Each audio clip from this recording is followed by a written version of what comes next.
All right. Good morning, everyone. I want to welcome you to the Gadfly Multi-Channel Network. I want to thank all of our subscribers for supporting our work over here at the Gadfly. If this is your first time tuning in, that you're listening to a Gadfly live stream, thank you for tuning in. If you're learning about our work, you can find us over at thegadfly.vhx.tv. We also have some social media handles that you can follow our work as well. So you can jump over to Twitter and follow us there as well, which is at the Gadfly MCN. And then also we do have a Facebook page as well for our work, which is at the Gadfly. Today, I'm very excited to be joined by contributor London Paul. London Paul does his primary work over at theseersreport.com. Many of you are very familiar with his work, probably even subscribe to his daily podcast, the information that he shares. I'm a subscriber as well. My favorite are his double podcast days when he's playing catch up between topics. So, and today, let me state the date. Today is Wednesday, March the 10th. Paul, great day. How are you, sir? Yeah, very well. And yourself? Doing great, Paul. We're starting to get some warm weather here in the Midwest. We had 60 degrees for a couple of days. So I was very inclined to go ahead and get my shorts and my flip-flops out, Paul, to start enjoying it officially.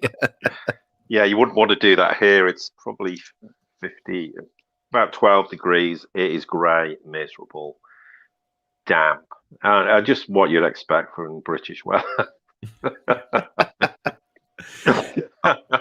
Also want to welcome those in the live chat that are there. So thank you for tuning in. Hari, who's always here early and getting his comments in. So thank you for that. Welcome, Jay Crypto, Linus. So some people tuning in. Paul, we had started this conversation probably a good month ago as the transition occurred in the administration. And one of the things that I think is a really good follow-up discussion, and not only in follow-up as we look to arrears, but also looking forward, is just the Trump impact, or there's different words you can use for it, whether it's the Trump dilemma, the Trump impact, whatever you call it. But I think we should have a fair assessment, an honest conversation, and then more importantly, as we navigate through the change, to assess what role Donald Trump may play in forthcoming U.S. elections. Yeah, most certainly. I mean, I think in many respects, whilst we won't focus as much on the past, I think there's been, he's kind of like, obviously, whatever people's perspective on the election is, and we're not here to discuss what the reality of the election was. He's gone, and to be honest, it's kind of like the sort of fallout of the end of the Trump administration is not how I expected it to be. I mean, we could have sort of said we were concerned about, what the impact would be, and Trump supporters largely, have just sort of taken it and keeping their heads down, and we're not seeing any kind of continuation of people's sort of support in an overt way. Now, okay, I know we can discuss.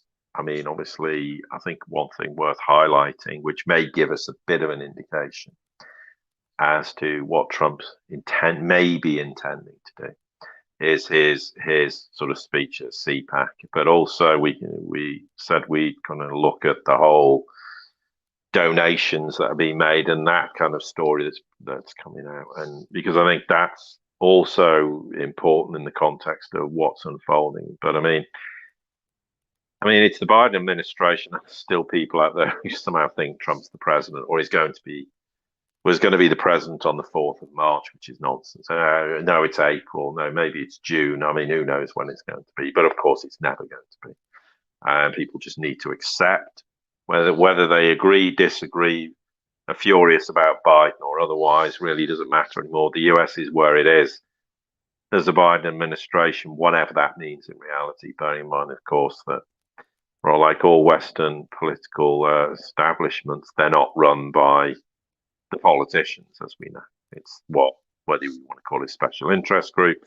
I like to kind of refer to it as spheres of influence, and that remains undiminished. And we've yet to see any major significant deviations in policy, perhaps save for Iran. And there's been some mutterings and potential potentially big changes, but yet, it's words and they need to be backed up by actions. But most certainly, there is going to be focus on Trump going forward. What are his intentions?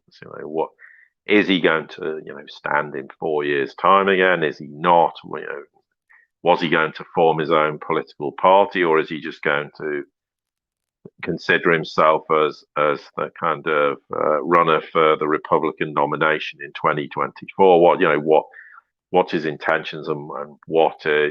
And for me, it's sort of a bit questionable at this point as to what his motivations are and why he's doing certain things which concern me greatly. It's an interesting dynamic, the following, the support that Donald Trump still receives. If you look at the amount of votes that he had, it's fairly concise that he by far is the favorite in terms of the Republican Party. And it's a very interesting dynamic because you're correct, Paul. Whenever he attended CPAC, he assured the audience that he wasn't going to divide the GOP. He was going to stay steadfast. But then we did have conflicting messages because shortly afterwards, which was being reported, which is factual, he actually sent a cease and desist order to the GOP, asking them to stop fundraising using Trump's name with that. So it's very interesting, and why we're having this conversation, I think, as we navigate through the years of the Biden administration. By far, Paul, we will definitely be critical of everything that we should be, and applaud when there is a window to do that. Kind of the same thing that we did, with Trump along the way, with some of the enthusiasm that we had. But Paul, I thought one place that we could start would be just in terms of Trump and remove the individual, but looking at the Trump impact. And I think where we have to give credit where credit is due is that for the most part, Trump did expose quite a bit as it relates to the media, to the quote unquote the deep state. There were several amount of people who were in an assessment kind of red pilled in regards to some of the things that were unfolded, and we witnessed for 3 years, close to 4 years, an attempt to remove a sitting president. We don't have to hash it all out, but I thought, Paul, we could give some credit where credit is due in terms of what Trump did expose quite a bit of. What are your thoughts on that? Yeah, I think there are some positives. Some of them intentionally. I think some of them unintentionally. But yes, he most certainly shone a great big light on the political establishment in the United States. I mean, the establishment didn't help themselves with these farcical impeachment claims, which were just nonsensical. They were an utter non-starter, and the second one was more embarrassing than the first one. But yes, he also shone a very big light on the media and the lack of objectivity. The only problem is, again, he took it too far, and then when there was legitimate criticism of him, it's just fake news, and all his supporters went, it's fake news. But yes, they were very helpful. He could have gone a lot further in terms of shining the light on things. I mean, the obvious case was he could have disclosed all the JFK files and decided not to.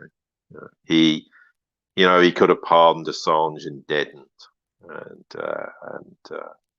and so there were opportunities missed. I mean, he didn't shine a whole bunch of light on the whole financial institution. I mean, he's very critical of the financial system, the Fed, and all that before he came in office. And of course, at no point did he shine light. In fact, he did everything to placate those institutions and to give tax cuts to the people who shouldn't be given tax cuts, and to try and relax some of the legislation that reined in some of the ludicrous speculation, not entirely, that goes on in Wall Street. But yes, he did a lot to highlight the dysfunctional nature of politics and the media, of which that is no small feat. Ironically, in terms of foreign policy, at times my statement when he stood to be president was well, before he was, that Trump will be nominated as the Republican choice, and provided there's no interference in any capacity, he'll be the future U.S. president. He was the future US president, and there was an expectation that he'd kind of take this wrecking ball to the whole sort of deep state, special interest in spheres of influence groups, which he didn't do for whatever reason. And they were missed opportunity. He took a kind of wrecking ball to some of the US allies, but rather unintentionally, and he made big mistakes in terms. And the biggest, people may disagree, but his policy towards China was absolutely ridiculous. It was the last thing he was supposed to. He was supposed to. Okay, Russia was difficult. It would have been difficult if he'd just been a Russian president, an American president, without all the Russiagate nonsense. So we can forgive him in part for that, because that would have been a difficult situation to manage. But China, as I've said, it was an enormous failure, because he did exactly what he shouldn't have done with the Chinese. And ultimately, the US is going to, at some point, have to rein back all that rhetoric. I mean, it might not be this year, it might be next year, it could be next week, we don't know. I mean, there is an upcoming summit between the Chinese and the US officials that's slated to be in Alaska. So let's see what, if anything of substance comes out of that. It may be something, nothing, or everything. But so the worst of chances for him to have made some differences, he didn't really, in any way to reform the political system in any way. He just shone a light on it and said, well, it's very dysfunctional, but that's not a criticism. He was never going to be able to do things single-handedly. And he also put people into positions, that kind of Pompeo's, the Barrs, and all these kind of people. He put them into positions of authority, and it was really a very, very bad decision. They weren't working in his favor whatsoever. And okay, we can argue about the whys and wherefores of the election itself, but Trump's out after one term. Will he stand in the future? Well, that remains to be seen, and it remains to be seen precisely what his intentions are. I think there was a lot of expectation that he would kind of form his own political party, become very independent, and on that basis, he could, posed a significant threat to the establishment. I don't see how possibly he can, well, whether he gets the nomination or even stands in 2024, I do not believe that he's going to be able to, even if he gets the nomination, even if he stands, just let's say he wins, he's not going to change things any differently than he did in 2016 to 2020 if he's elected in 2024. It's just not going to change. I mean, unless the entire political landscape of the United States has changed, which is possible. I mean, we are in this huge transitional phase, this paradigm shift, I think, sort of inflection point, but your political systems don't disappear overnight. They take a long time. I personally don't see any point in him kind of bolting himself onto the Republicans again and then trying to obviously root out all the elements within the Republican Party who don't kind of, sort of fulfill his criteria of what I mean, there's the old sort of rhinos are the obvious ones. I mean, they have not a significant influence, but for anyone who's not aware, I'm sure people are, but if they're not, the rhinos are supposed to be Republicans in name only. And people like Romney's one of those, is an example of this, who have been very anti-Trump. And there are some who are very vocal about it and others who are not. But I think at the moment, with regard to, and maybe there's some things that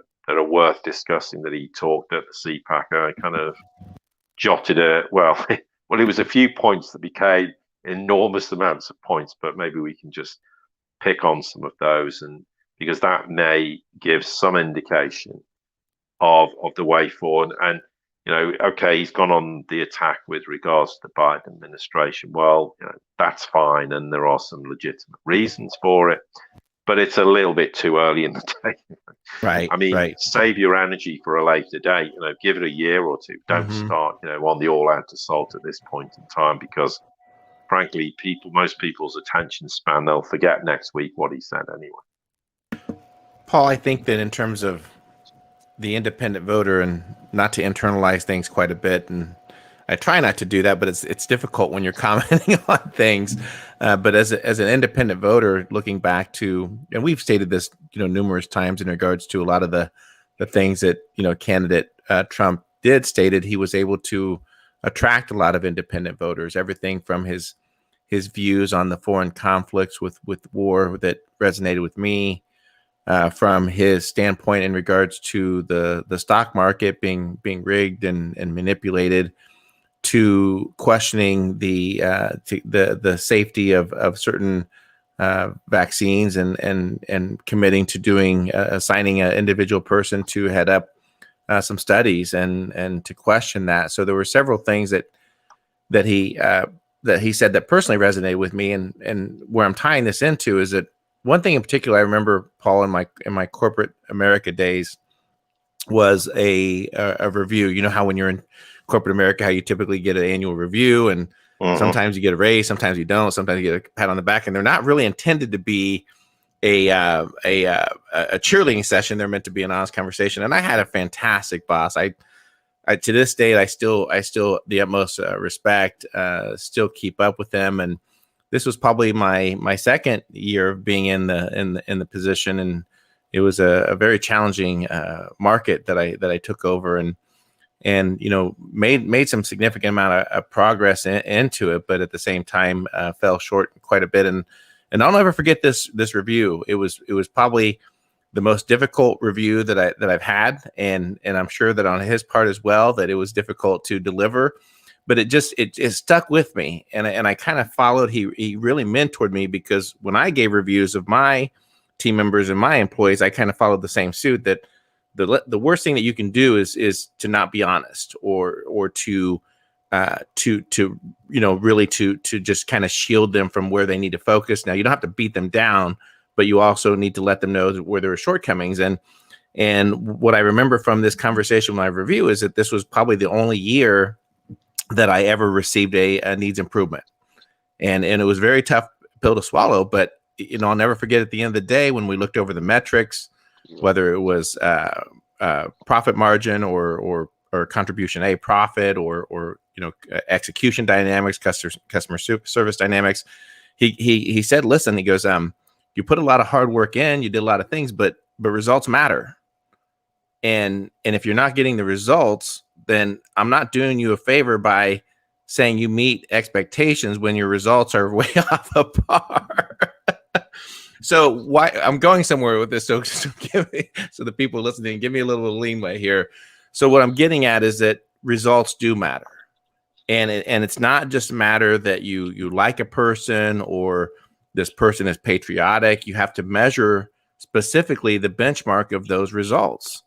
And that, to me, is being honest. And that was one of the things that I think, in regards to Trump, that I was being very fair in my assessment, because if you looked at a lot of the metrics in terms of his execution, in terms of his role of president of the United States, there were a significant amount of shortcomings that happened. And that led me to really to disconnect, from his administration, from say, hey, look, you know what, something is not right here. You could look at his first initial tax cut plan, which basically gave even more wealth to the 1%, the corporate tax cuts, that there was really no goals or objectives that were identified with those tax cuts to specifically use the funds for reinvestment into the United States, for manufacturing, expansion, maybe bringing infrastructure, back to the United States. And what did the corporations do with that? They took those funds and they rolled it right back into aggressive stock buyback programs, inflating their stock price. The 1%, the wealth extraction occurred again from the middle class to the top 1%, really not achieving the results that it should have. You can take a look at not only that, you can take a look at the fact that after the 2 years in the tenure, that he failed to hold Tom Ryan accountable, who was the Speaker of the House at the time being. There was a really lack of any type of working through the legislative side, and I think it backfired with him because, again, after the 2-year mark, he lost the House. So there are several other examples that I can map out in terms of where their shortcomings took place. And personally, that's why when I looked at Trump in terms of his impact, in terms of measuring it, I could understand why. Now, again, one can question the validity and everything that took. We're not here to discuss the election results, but where we stand today, Joe Biden is the president, and I think results matter in terms of that. So what are your thoughts, Paul, on that? I know I went on forever, but in regards to results matter, what are your thoughts on that? Yeah, absolutely. I mean, Trump it was said to me, and it was my understanding, that Trump, there was a whole bunch of objectives that Trump was supposed to achieve. And, he didn't achieve those. Okay, we can talk about how he was hamstrung, and I'm not disputing that, but he knew that was going to be the case. Okay, I don't dispute wanting to be the American president, or thinking, well, when I'm president, I'm going to do, A, B, and C, and then actually becoming president and understanding as a non-politician the machinations of how the political system works would be a big shock to any of us. And I think he can probably totally underestimated the task at hand. But then he subsequently lost his way and started not actually doing anything he was supposed to do. And I think this reflects in this CPAC speech he gave recently, where there was some interesting comments interspersed with. I mean, I don't want to get into all the, we're going to win and all the kind of vacuous comments that I frankly feel. It's the one thing that, as soon as Trump says any of that, you just switch off because it's just meaningless words. But he did acknowledge again that this historical struggle that exists for the US's future, and he says it's institutions. I don't know what he means by borders, and its cherished principles, and therefore, our prosperity, our identity, and our security, everything is at stake. And yes, but that's in the context of what his understanding was before he ever became president, or even stood to become the US president. But of course, he'll then come out and go, well, and this was telling because everyone thought, well, he didn't achieve the objectives inside the political structure. So the obvious thing is he'll form his own political party. And he made the comment that people said he's going to start, a brand new party. And then he says, but we've got this Republican Party. It's going to unite, be stronger than ever. Well, that's with him at the helm. That won't be the case. So, no, it's all fake news. I'm not going to start a new party because it will divide the vote. So you can't ever win. Well, there's an element of truth in that. But if he's going to stand inside the political system, there's the floating voters of the future are going to go, well, he never achieved it as a kind of quasi representative of the Republican Party. So why is he going to succeed in the future? And yeah, he made a big push in his speech regarding the whole immigration issue, and that's just trying to inflame his voter base, which at this point in time is ridiculous. He did, of course, and you make the point where he talked about his opposition to vaccines or concerns about it, and then kind of was just going, well, the Trump administration did more for vaccines, than any other part of the world. I mean, as though there was some big cheerleading the whole process, which mean he completely turned his back on previous statements he'd made on this matter. And he talked about sort of what's going on with the US military and how he wanted to bring everyone home, and there is an element of truth in that. He did want to bring people home, but then equally he was signing off effectively for sort of mercenaries to replace the US forces. So it was just a sleight of hand, effectively. And that is obviously a concern. He talked about the whole energy sector, and there's no doubt that Biden cancelling the Keystone Pipeline has had an immediate impact on US jobs. maybe 10,000 more jobs, and then there's the indirect consequences of this, and of course he talks about fracking, and frankly the whole fracking industry we've discussed before is in terminal decline, and therefore had no long-term future, and as a consequence he's already trying to claim, Trump, that we're now relying on Russia and the Middle East for oil, and the truth of the matter is the shale sector was effectively mean pumping oil at a loss. It was never, making America economic or energy in terms of energy independent in any way, shape, or form. Is still importing huge amounts of oil.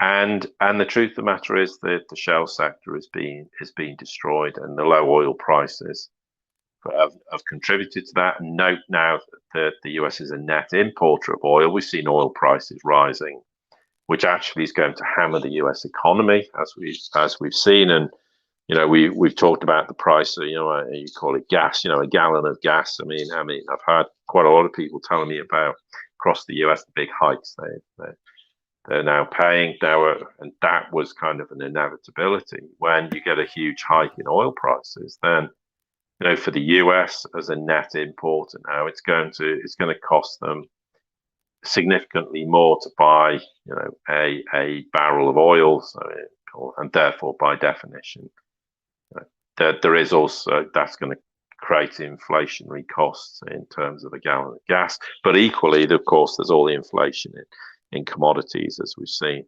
So he effectively is saying, well, I'm going to stay part of the Republican Party. I'm not going to go out on my own, and and I'm going to do all the things that I intended to do previously. But maybe I'll stand in 4 years, maybe I won't, and we want to create this visionary future. All the same kind of statements he made previously, which of course mean absolutely nothing. And you're kind of left with the theme where he again had to go on the assault about China, and we need to stand up to them, and we need to bring our factories back and supply chains, and he even went as far as saying that in fact these companies who won't come back, who don't want to come back, that somehow they should be sanctioned and punished for the fact they refused to come back from China and domicile back in the United States, which of course is economically insanity from their perspective. So tariffing them and fining them and maybe even sanctioning them, of course, is frankly ludicrous. Yes, he does make statements regarding the electoral system. There's no doubt that needs to be sorted out. Yes, he talks about big tech monopolies needing to be addressed, and that we completely agree with. But there's this rather kind of, well, I'm going to be part of the traditional political system.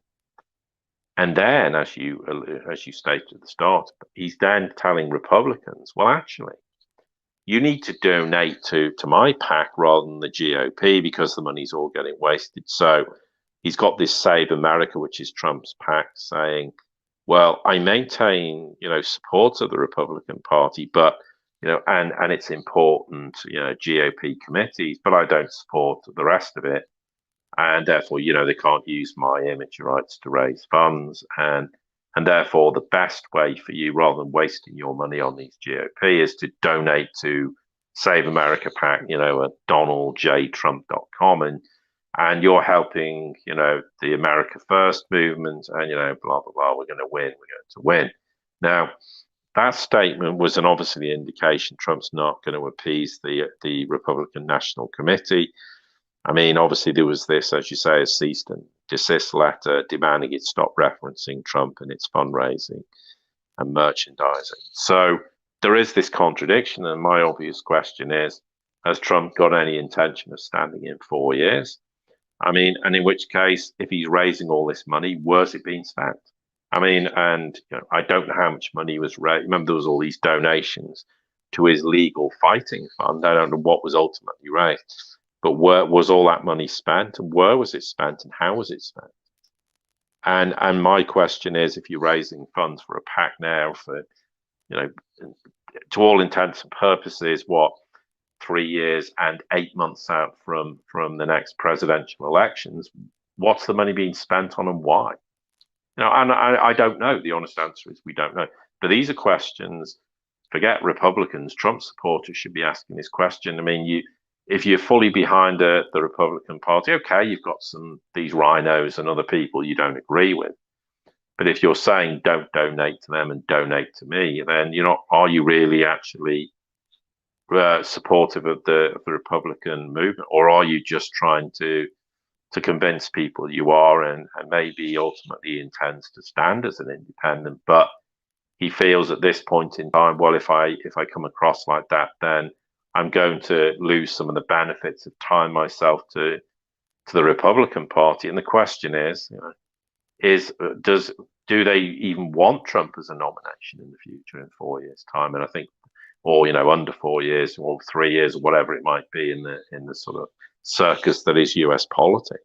And the question is, we don't know. And I think that raises some serious questions as to what Trump's future intentions are. And at the moment, they're just not clear. It's a very, interesting set of circumstances that they're faced with. I mean, there's a lot that could be said in terms of the lack of GOP support of Trump through the years in office, and never was that more relevant as it related to the last few months with Mitch McConnell. I was really looking forward to a brave, bold statement at CPAC. At this point, with the following that Trump has, he literally could probably bankrupt the GOP if he really wanted to, Paul. And I mean that seriously. He could, outside of individual voters. Corporations is a lot different. We knew that a lot of the money, a lot of the corporation, the business administration things, really directed a lot of their efforts towards Joe Biden, and that's a fact. But getting after the individual support, you would think with the lack of support, I don't want to call it stabbing in the back of the GOP. I think one could easily refer to that he has a very unique opportunity in time, much of which exposing a lot of the criminality in regards to the media, the tech giants, and now also exposing that a little bit with the political process. He had an opportunity to do that, and more that I was kind of looking for was that bold movement, that bold statement to say, hey, look, there's a lot of people within, and can you, gosh, there's so much I want to say here, but can you really even call it a conservative party anymore? Right. When you see a conservative party that signs on for this massive pandemic aid where, billions of dollars went, overseas during that time period. And I don't want to get too far off the topic here. And why we're having this conversation, Paul, to me is important because it's probably for another day, but I think it's fair enough to assess it in terms of, is Trump there as a barrier or as a distraction to keep us tied into this left-right paradigm and away from some of the hardships that we're facing. And I think the risk is this. Here's the risk. The risk is that in 2 years, whether it's the midterm elections or 2024, the new election cycle, the risk is this: is that if Trump is not willing to make a decision at this point, a bold, firm decision to just come out and say, hey, I am running again in 2024. I'm putting my name in the hat right now. I'm raising funds because this is what we're going to do. Is there a risk that's further damage done and more progress is made in the deconstruction, if you will, of our republic? Think of it this way: how many candidates that potentially could run? Rand Paul. I can't remember the governor from Florida. DeSantis, is that his name? DeSantis. Yeah, I think so. So many other people that could be getting the momentum, getting the funds, preparing, organizing, versus him keeping this dilemma that's going to be out there for a long time, a while now, and potentially that could create more harm than good.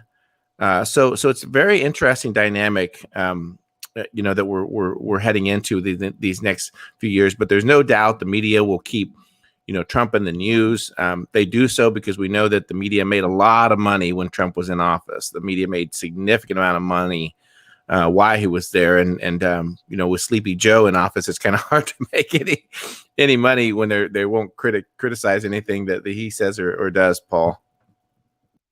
Yeah, and I think you talk about risk. I mean, let's just break this down a little bit more. You had obviously what had this caused this cease and desist order was the fact that the RNC, and for anyone who's not aware, there's the NRSC, which is the National Republican Senatorial Committee, and then there's the NRCC, which is the National Republican Congressional Committee. Now, they're the sort of notional largest fundraising bodies for the Republican Party. And of course, they'd sent out these fundraising solicitations, which was citing Trump, and that sort of ignited this issue. Now, if Trump's kind of opposing those bodies, then the question is, to what extent is he actually tying himself to the Republicans? And what seems quite clear is that he is on one level. So therefore, what effectively he wants to remove all the elements, the rhinos and the other disagreeing elements within the GOP and everything else. So he just wants all the kind of the House and the Senate to be fully supporting him as an individual, and those who aren't, well, when there's primaries, we're going to put candidates supportive of me against you. So he wants this like 100% loyal Republican Party, and therefore the argument is that that's a potentially something he could achieve. The only thing is, it probably won't work, and in fact, the irony is all this kind of infighting that you would see in the Republicans is only going to actually impact any chance of them flipping the House or the Senate in the midterms. It's kind of elude. I find the U.S. political systems incredible. You're already talking about the midterms, and Biden's barely, had a month or 6 weeks in office. I mean, it seems the aforementioned, the RNC, the NRCC, and the NRSC are all kind of trying to say, well, we want to downplay these disagreements. We're looking forward to working with him, as we head into the 2022 midterms, and but the issue is this is my personal viewpoint. If Trump, for argument's sake, wanted to stand again, then standing as an independent would be far more beneficial. Bear in mind, he's had a term as president. He's going to be able to say things a lot more freely than he does inside the political establishment.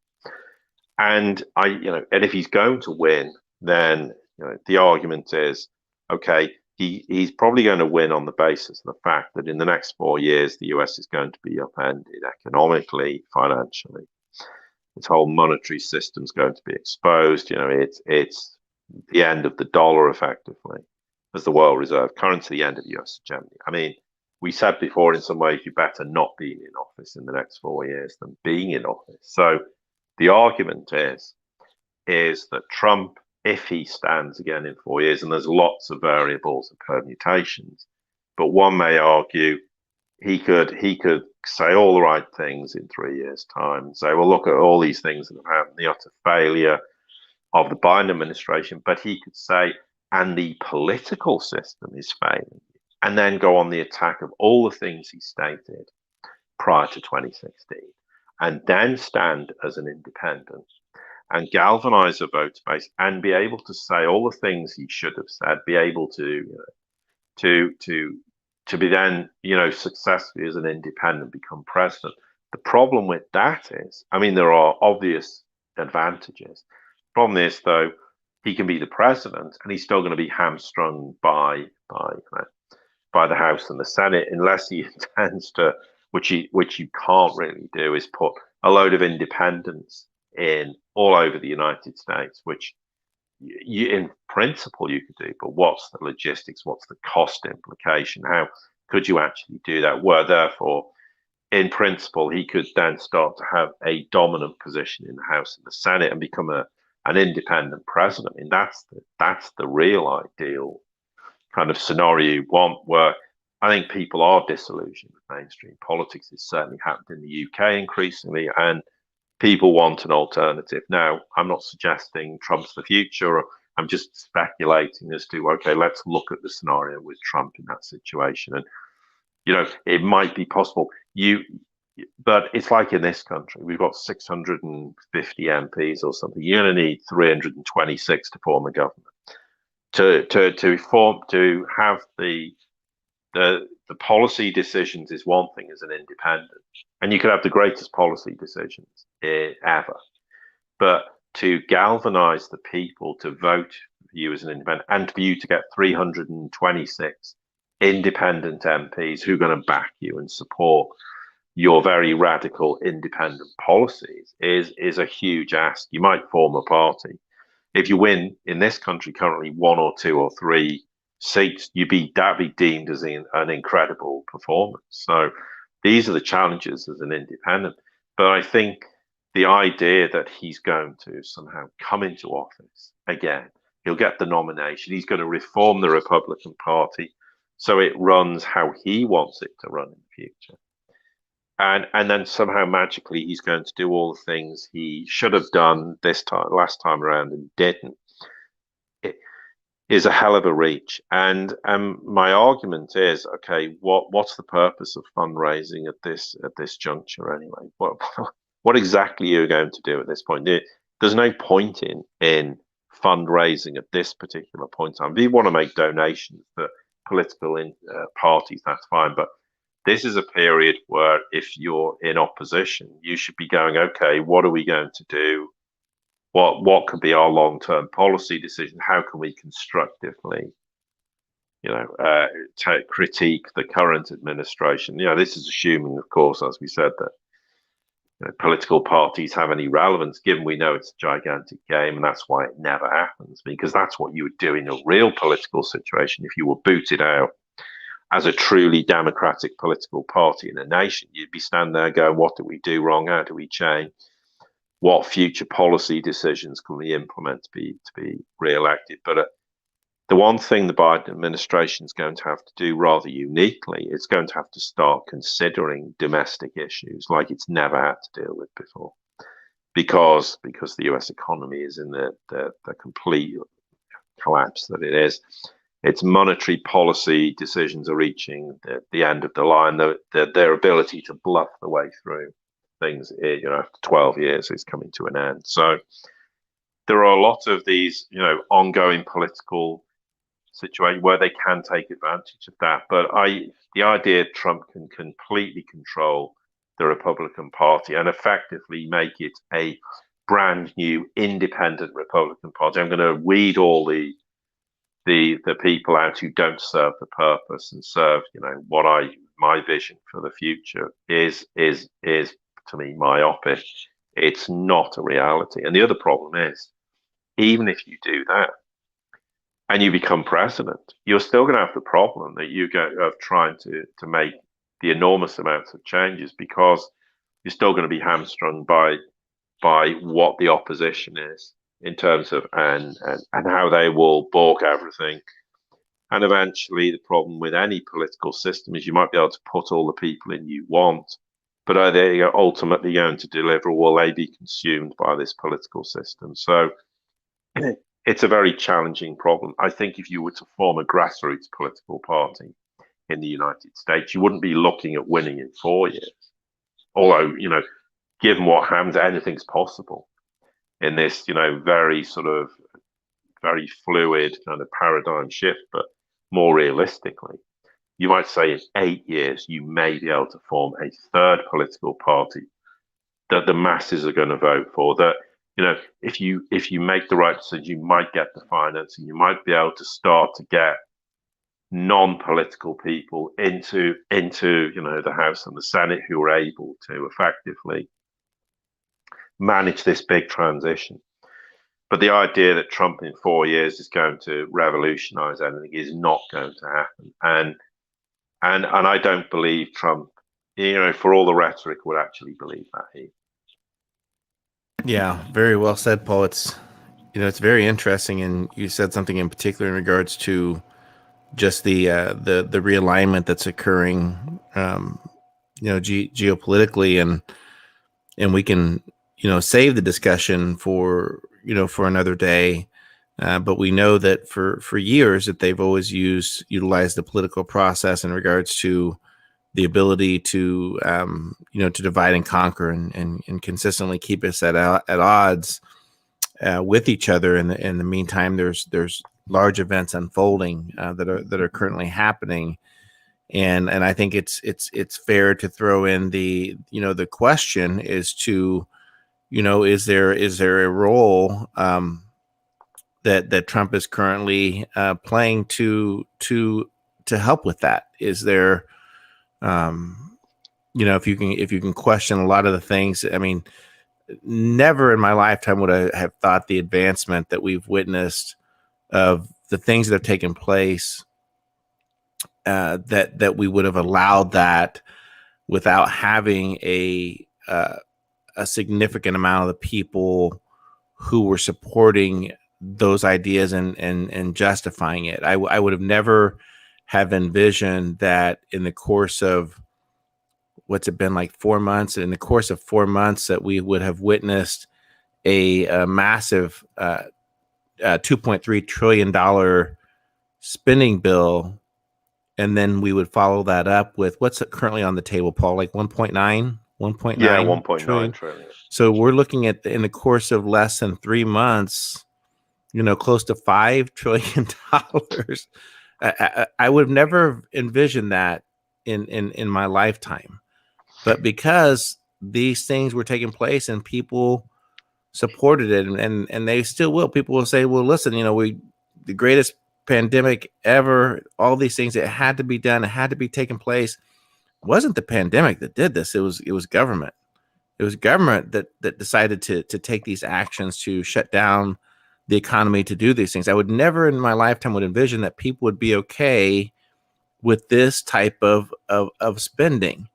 I would have never thought in my lifetime that we'd be okay with people justifying an Operation Warp Speed to streamline the proper clinical studies, the proper research on new technologies as it relates to vaccines, but yet we have millions of people lined up to do these, and all of these things were in some way, shape, and form were brought to us courtesy of Donald J. Trump.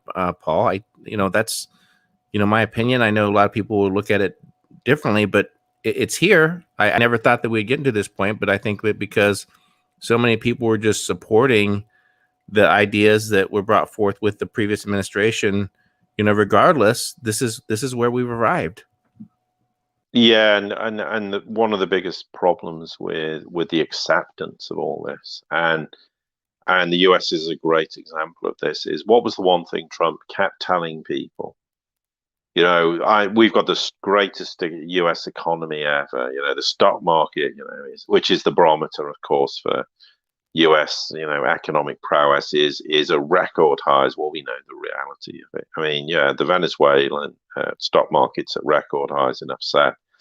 Let's put this into context. We know it bears no resemblance to economic reality, but by convincing people of this on an individual basis, people, and it's the same in the UK, people think the economy was fine, so oh, well, it's okay. Yeah, there's a bit of a problem. I know. Let's just furlough people. Well, and it's just a blip. Once this pandemic's over, then everything will flip back to normal like a light switch, and the economy will come roaring back to life. Because don't worry, people have got all this enormous amounts of money they haven't spent since the lockdown. Not that 750, 800,000, and that's what they admit to. It could be 1 million a week of Americans have lost their jobs. And then there's claim, oh, well, they're not unemployed for very long. which of course is nonsense. US unemployment's probably 30% in reality. But because people believe this, they went, oh well, it's okay, it's a bit of a blip. So I mean, it's like I said to someone the other day with regards to all the furlough, and they're going to carry it on till September. Well, your people are furloughed, and if they think that their job exists, why aren't they doing the job? Okay, there's people in hospitality that clearly doesn't apply, but there are a lot of people out there who are furloughed, and it's simply because their job doesn't exist. And once the job doesn't exist, the furlough stops, the companies will make them redundant. So there's a lot of misconception, and Trump fueled that, in the United States about all the economic prowess of things. So people kind of bought into something, but we always said all along that the pandemic was an accelerant of the collapse of everything. So suddenly they had to start printing trillions of dollars, and it's a black hole. So the money will just keep being sucked in. It will be spent wherever it's spent, and if you've got a business that's bankrupt, the business is not going to miraculously stop being bankrupt or a deficient, unreliable business because you give it more money. If the business model's failed for whatever reason, whether it's your own fault, whether it's unintentional, whether it's just market forces, it's not going to succeed because you give it a load more money. And the whole strategy has to change. And of course, at the moment, we're in that cycle where, and to be brutally honest, if they don't pump trillions into the economy or into banks or wherever the money's going, the US, the UK would just collapse in a blink of an eye. So their attitude, we can't allow that to happen. No, they can't. But so they're stuck in this thing where it's just printing money, it's QE to infinity, and now of course everything's breaking, and they're having to pump money into the real economy. So their worst fears are being realized, and the pandemic's caused that. It's caused everything they never wanted to happen because they, in their delusional minds, thought we'll be able in the future at some point, even though after 10 years they hadn't, we can normalize interest rates somehow. This huge debt bubble will magically disappear, and they're talking like that in the UK, that somehow £2 trillion of debt can be paid down. Somehow we'll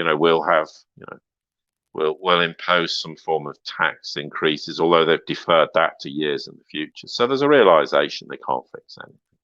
But if you convince people inside a nation this is a transient problem, then they'll believe it.